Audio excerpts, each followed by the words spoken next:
Hello guys and welcome to this new video. So we are playing against Molton and I am from Australia, 2600. I just got over the 2500 mark. I didn't record the last games to get there.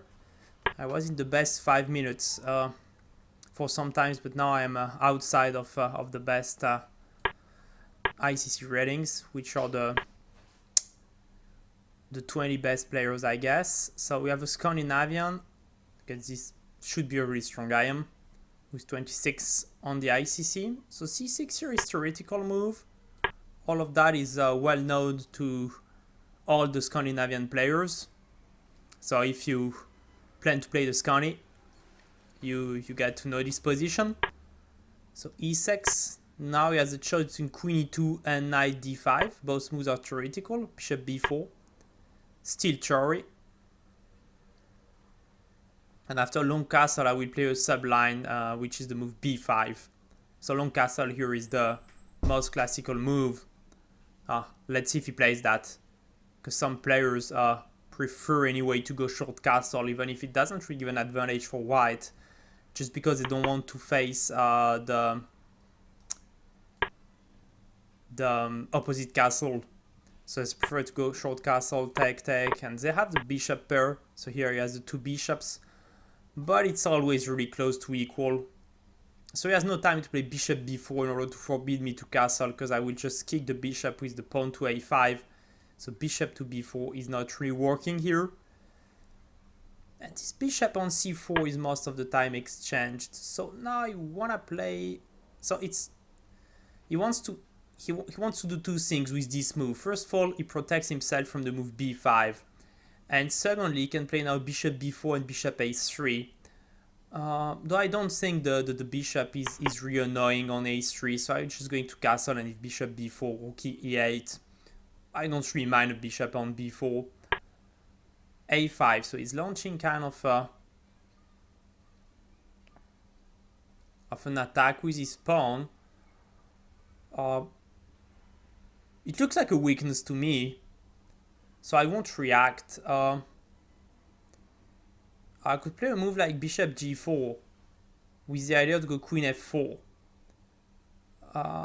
Bishop g4 if queen e3, knight d5. Yeah, let's go bishop g4. This pawn is really a weakness to me. I mean, it's annoying. I don't want to say like it's just like nothing happened, but I mean it's no big deal. Okay, and queen f4 now. So what I want to do is bishop f3, queen f3, pawn takes f3. He has the two bishops, but it's not that much. Okay, this is a move I just didn't consider, and this is a good move. So after bishop f3, bishop f4, bishop e2, bishop takes e2, this endgame isn't good. Let's go queen d6 with the threat bishop f3 and queen d4, and now let's bring the queen to d5. So I want to play bishop f3 still the same idea. This is the second attempt. After c4, bishop f3, pawn d5, bishop e2, he has to retake the queen on e2, and I will be able to take the pawn and be a pawn up. I don't really see how you avoid this really sweet move, bishop takes f3, queen f3, queen f3, pawn f3. Okay, just going to take it. Let's go rook to d8. Wanna play either c5, either e5. Okay, no problem. Pawn to b6. Well, this pawn is slightly annoying though in the end games. Okay,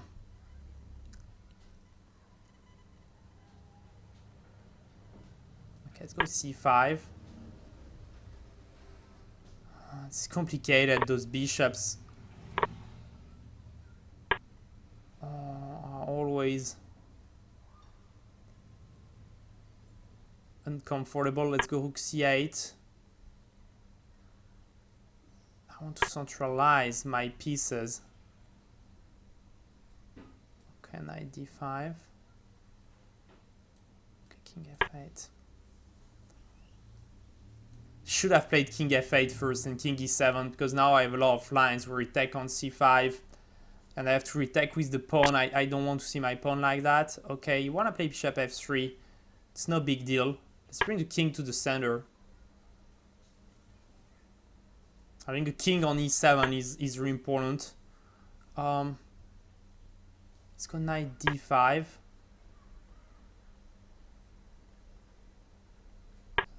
Okay. I need to find a way to harass my opponent.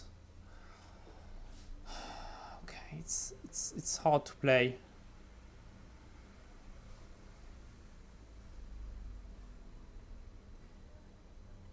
It's hard to find an idea here for me. Rook d7, but this is not a good move. Just I don't really know what to do, so I'm doubling my rooks on the d file. I don't think this is a good thing.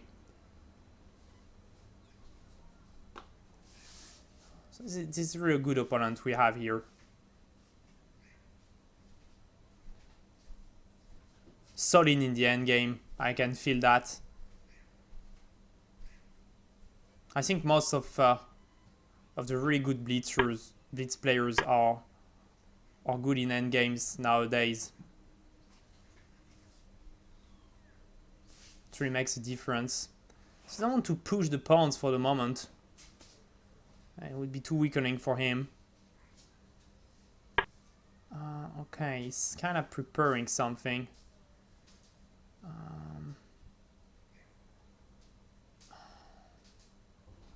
If I could just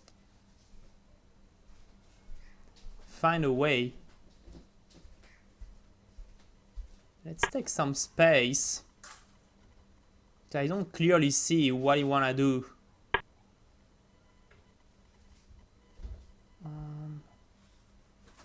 Okay, let's hit these rook arms. Oh, it's 3 10s. If I could just find a right idea to get through him. Maybe knight takes e3 then. And the knight d2 check is coming. So he has to take with the king. He has to take with the king. He cannot take with the pawn. Oh, maybe this is... Maybe this is some progress. So I'm bringing my rook back in order to double the rooks on d file again. This little tactic maybe helped me to make some progress. Okay, protecting my pawn. Attacking the pawn now.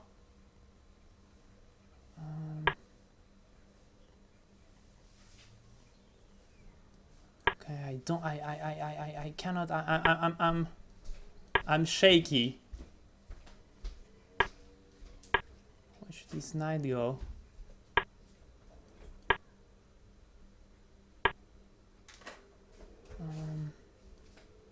Okay.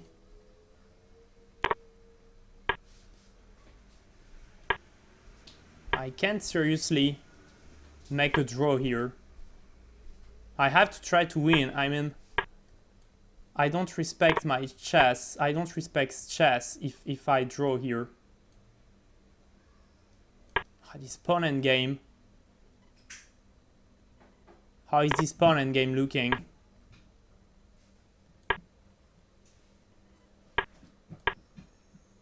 How is this pawn endgame just looking? Okay.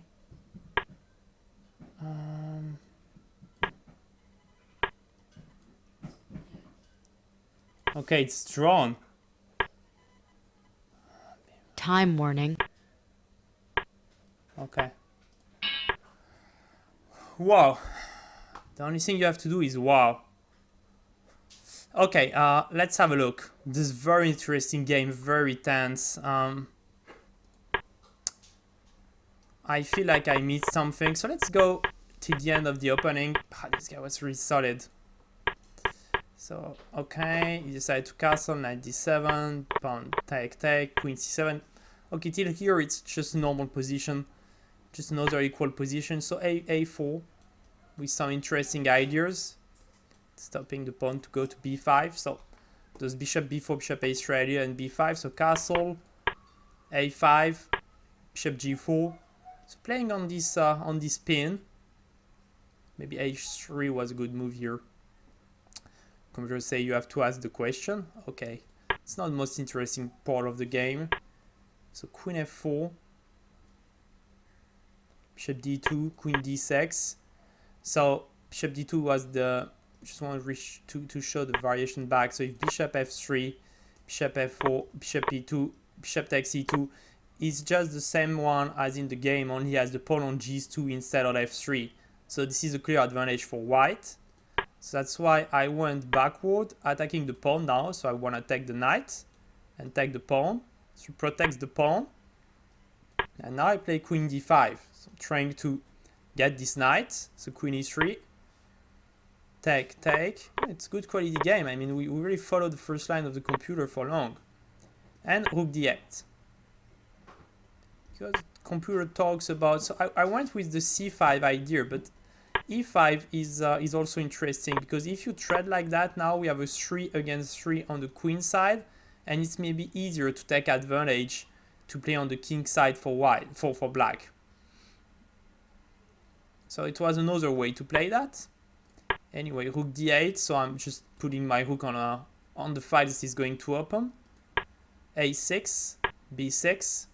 But this pawn is always a pain in the ass, because it's two squares from queening, and it's always it might be hard to defend, but here has the bishop, but it's always like you can at some point like push the pawns or sacrifice the bishop against this pawn and then pass the a pawn.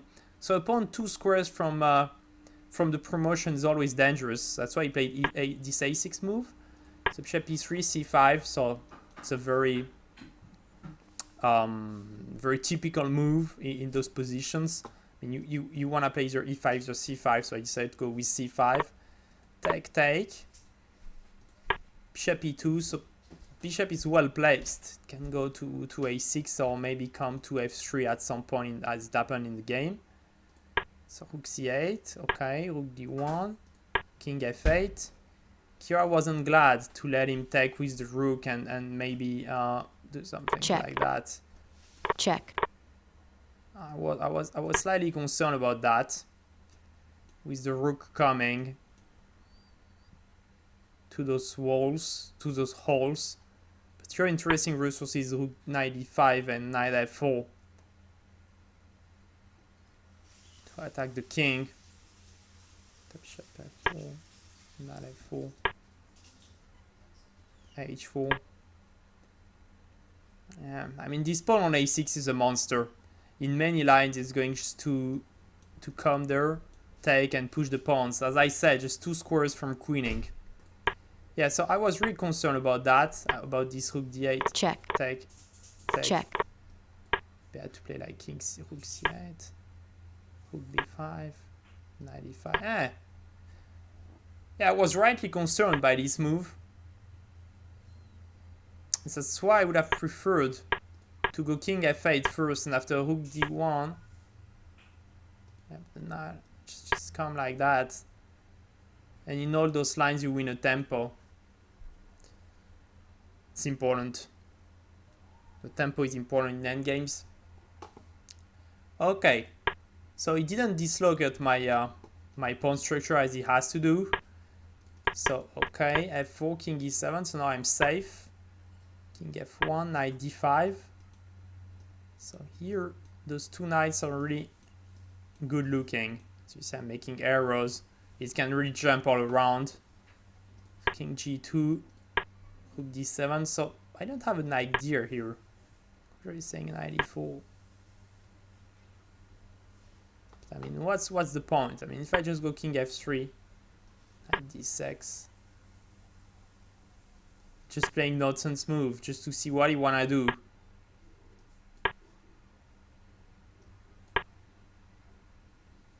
Oh, okay. To relocate the knight, to relocate the knight to c4 in order to hit those 2 pawns. If I just go backward. Yeah. So yeah, maybe an idea was to bring this knight over there and jump around. Yeah, to have a look at b2 and add some pressure. Just didn't think about that. So I went just for a simple idea, just to double on the open file. So king f3, rook d8. Doesn't make much, in fact. Okay, just moving around. h5, taking some space. Rook b4, knight b3. So stopping the pawn, hitting the rook. And here I played this little tactic. So now he cannot retake with the pawn because of knight d2. And this little trick isn't working because rook d1 check is just met by knight takes d1. So anyway, we'll have to retake with the king. Okay, rook c8. So the rook protect each other to keep the control of the d file. Bishop e2, g6, bishop f3, knight c5, bishop e2, knight b3, bishop f3, knight c5 again, bishop e2, knight d7, trying to relocate the knight to d5. d7, check. so take, knight c5, rook c6, so I want to exchange the rook on the d file. And here white is better here for some reason, probably because of this pawn. And here he gives king d4. Interesting. Oh, okay, here, yeah, here's king e5, yeah, of course, but I planned to go just f6 here. c4, king c6, check.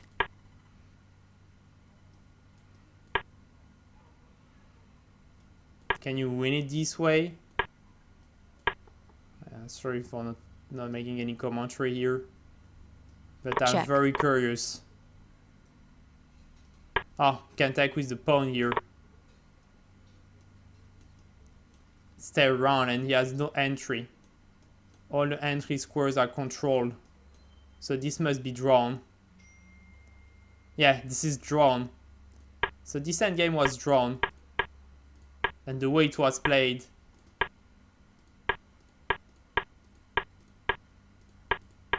Could have tried b5. Check. c5. Check. And here this is a big mistake. Check. Losing the game. Because after the king moves, I have to go away. He takes the pawn, and here those 2 pawns are winning the game. Because the king has to protect 1 pawn, like this one, and this one is going to make... let's just play whatever. Check. It goes like that. It's like this pawn has to protect this way, and you can drive away. Okay, of course, I'm making quick lines, but just to explain the ideas. Maybe there are some computer tactics that show it how to win it easily, but this is just the idea. Just you have to occupy one side, and the king is going the other side.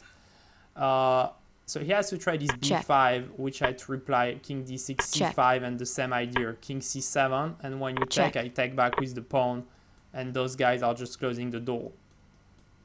Okay, so it was drawn at the end. So very interesting game we had. What I thought I was like really better, like almost -1 on the computer, and it was always really close to being equal. Though I had a better position out of the opening.